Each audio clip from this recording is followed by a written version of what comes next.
Basta ito pakita mo dun sa nurse sa third floor, sige sa po. ward. Ha? Sige. Lalo to i-specify mo to. Sige na. Thank you. Ay! Ay, akla! Ano? May susuotin ka na para doon sa kasal ni Tita Lynette tsaka ni Doc Carlos?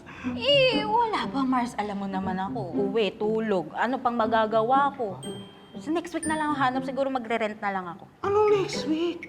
Next week na yung kasal. Baka ikaw mahirapan ka maghanap ng susuotin, bahala ka. Wala nga Wala nga akong time. Tsaka baka mamaya kasi, alam mo na, anytime bawiin sa atin yung invitation para dun sa kasal. Anong babawiin? Nakakaloka ka. Kasama nga tayo sa engagement party, babawiin. Hindi, Ano Mars. to? Hindi mo ba naalala nung engagement party? Parang medyo hindi lang kasi warm si Doc Carlos sa atin. Hindi man lang ba nakipagkwentuhan, ganyan. So, nag-aalangan na ako. Hindi ka pinansin? Hindi, Ganon. oo, ganun. Ay, di siya pinansin. Oh, Wow! Wow, ikaw ba yung bride? Para pansinin ka? Close kayo? Hindi, syempre, di ba? Sana man lang para pati siya close natin si Tita Lynette. Kahit 5 seconds lang na hi, hello, ganun. Hello? Hindi naman siya yung pinunta Si natin. Doc Carlos ka! Hindi ako si Doc Carlos, pero hindi siya yung pinunta natin doon. Si Tita Lynette, tsaka si Dr. Santos, di ba? Oo nga, pero ang amin lang arte. naman, syempre sana man lang, di ba? Para lang naman yun. Ay, yung arte. Hello, meet and greet. Thank you for coming. Chika, always chika. Alam mo, sa tuwing makikita ko kayong dalawa, wala kayong ginawa kundi magchismisan. Hindi ba ospital to? Hindi sari-sari store? Ma'am, pasensya na po.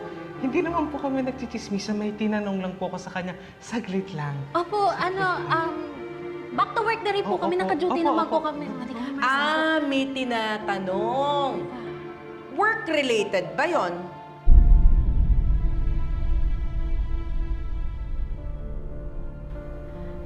So hindi pala work-related. So chismisan nga.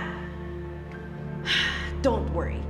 This is the last time you will ever do that in this hospital tonight.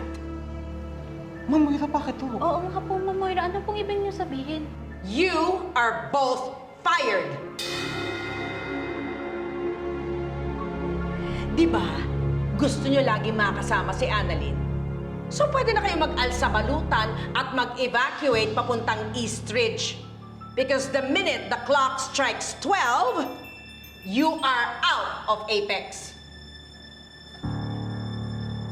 Oh, and I never want to see your faces here again.